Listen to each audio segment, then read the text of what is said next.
Hello guys, this is your friend and we are back with a new fanfic.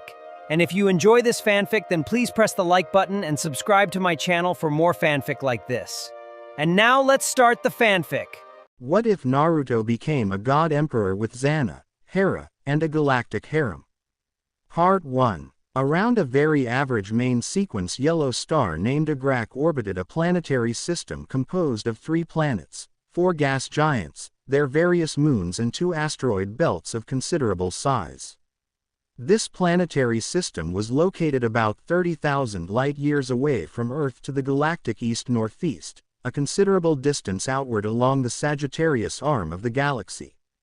The first 2 planets were host to extremely hostile conditions that didn't support life, but the third was quite beautiful, a blue-green gem obscured in places by white clouds and orbited by 2 moons. This planet was known as Arius to those who called it home. Currently that included the former Goa'uld system Lord Zeus and his queen Hera. At least, Zeus liked to consider himself a deposed system lord, even though his rebellion against his former overlord and father Cronus had only been successful for a mere handful of years before Cronus had taken the title away from him again. Being a Goa'uld, Zeus looked more or less identical to every other member of his serpentine species, at least as far as non-Goa'uld were concerned, but that was unimportant since the Goa'uld were a parasitic species that favored humans hosts. The unfortunate man that Zeus had taken as a host was handsome, tall and fit despite being somewhere in his mid to late 50s. His short hair was snow white, as was his immaculately kept beard. He was dressed in a toga-style outfit that clearly had Greek origins, but had been through considerable modifications. Zeus was convinced that his fall from grace was due to the Supreme System Lord Ra imposing a tithe of Naquadah, Jaffa and human slaves on the System Lords after returning from the far side of his domain one day in an incredibly foul mood. In reality, it was mostly to do with the fact that the shaky alliance which he had cobbled together with his siblings Hades and Poseidon, along with his children, had degenerated into bickering and infighting over who got which pieces of Cronus' domain. Cronus, though weakened by the uprising of the children he'd spawned with his own queen, was not so daft as to miss an opportunity to regain his station and had swiftly capitalized on their greed. The following battles saw all of the Goa'uld who had taken on the roles of the ancient Greek pantheon of gods decimated, with the sole exception of Zeus and Hera, who had managed to escape at the expense of their entire fleet, and Ares, who had seen which way the wind was blowing and turned traitor. The last bit of intelligence Zeus had managed to gather about his treacherous offspring informed him that Ares had been shifted off to some forsaken backwater, both as punishment for his original betrayal of Cronus and to keep him well away from a position that would allow him to repeat his treachery. That had all been long ago, however. Currently, Zeus was once again recovering from a crushing defeat at the hands of his father. He had spent centuries building up a new power base in secrecy so that he could once more overthrow Cronus and regain his very briefly held title. When the attack had finally been launched, things seemed to go well for a while, but then things had gone horribly wrong once again. Baal, up to then an underling of Ra, had smelled an opportunity to elevate himself to a station greater than a mere lieutenant and taken it, jumping hosts and replacing Zeus' chief fleet lord. An act that had only been possible due to Sokar causing an uproar by managing to successfully depose Ra as Supreme System Lord at approximately the same time. In the following chaos, Baal had usurped most of Zeus' fleet and allied himself with Ra in an effort to oust Sokar, and Zeus once more lost everything when Cronus mopped up the rest and banished Sokar. He had only survived because he'd cut his losses and fled once again, and because he kept the existence of Arius a closely guarded secret. Nobody even knew the Stargate address of the planet, as he had only brought one of the devices to it about 100 years ago. While Zeus agreed with Baal's choice of allying with Ra to get rid of Sokar, because Sokar was a sadistic lunatic, he still hated the opportunistic bastard for usurping his fleets in order to do it. Baal was now a system lord in his own right, acknowledged as such by Ra himself as reward for his ingenuity, loyalty, and aid in banishing Sokar, while Zeus had to hide on this backwater planet and lick his wounds. Ares was only valuable as a bolthole to do exactly that, since it was so far out of the way from Goa'uld space that he'd never seen any point in converting it into an industrial center where ships could be built. It would take far too long for ships to reach Goa'uld space for there to be any point in doing so. Even though the Goa'uld have had hyperdrive technology for millennia, interstellar travel was still far too slow to cross such vast distances in any kind of sensible timeframe. Not that he had much of a choice in the matter anymore. The closest Goa'uld domain to his current location belonged to Ra, but it was still so far away that Zeus was confident about remaining hidden. Besides, it was the far side of Ra's domain, where none but the Supreme System Lord himself had set foot in thousands of years. Some Goa'uld had probably seeded the humans here thousands of years ago and either been killed since then or abandoned them when it was discovered that the planet's Naquita supplies were much smaller than expected. Unsurprising really, the majority of Goa'uld territory was clustered around the galactic core, with the System Lords naturally keeping a firm grip on the best worlds exactly because it had a higher number of Naquita-rich worlds for some reason. It wasn't impossible to find a Naquita-rich world elsewhere, but it was much less likely. Then there was also the fact that Ra laid claim to nearly a full third of the best planets for himself, with his territory extending to cover large swaths of space to the galactic east and south as well. Those areas were strictly off limits for all Goa'uld except Ra, and everyone had a good idea why that was. Though the exact location and Stargate symbols for the planet were long forgotten by most Goa'uld, they all knew that Tauri, the first world, had to be there somewhere. Zeus had been there himself for a few hundred years before he'd struck out on his own and could certainly understand why Ra now jealously kept that world for himself alone. Though completely barren of Naquita, it had a vast population of humans living on it due to it being their homeworld, giving Ra access to a massive slave workforce that no other Goa'uld could match. Additionally, Ra was also a great oddity among his race in the fact that he used human warriors along the Jaffa, though this might simply be because he had so many of them available. Zeus had entertained the idea of using Ares as a secret outpost from which to launch raids into Ra's territory in order to speed up his recovery from the recent defeat, but dismissed it soon after. He had only one Hatak mothership, a few Ulkesh bombers and a few dozen Udajit fighter craft, while Ra had vast fleets of ships. Added onto that, Ra also had a considerable technological advantage over the other Goa'uld and was acknowledged to be the most cunning of them as well as being highly vindictive when someone challenged him. He simply could not afford to make such a move, not when Ra was both more powerful and more intelligent than Cronus. Besides, it wasn't as if he could afford to leave Ares unattended at this point. He had only a few hundred Jaffa to his name, and if it wasn't for the threat of his ships, the natives would have long since overwhelmed them with sheer numbers, even if they had to do it with improvised wooden clubs. It had only been slightly over 200 years since he had taken over Ares after it had been forgotten for centuries and enslaved the humans living on it, which naturally meant that there were still resentful and potentially dangerous pockets of resistance hidden among them. It was to be expected, of course, since he had immediately begun forcing them to mine the planet's meager supplies of Naquita for his own use and banned writing of any sort to keep them from getting ideas. They had tried to fight him, unwilling as they were to bow to their new god, and many had been killed as examples so that the others would know their place. This had led to a drop in their population, which was probably necessary at the moment. He didn't want them getting ideas about staging another uprising after all, but it did slow down the mining operations.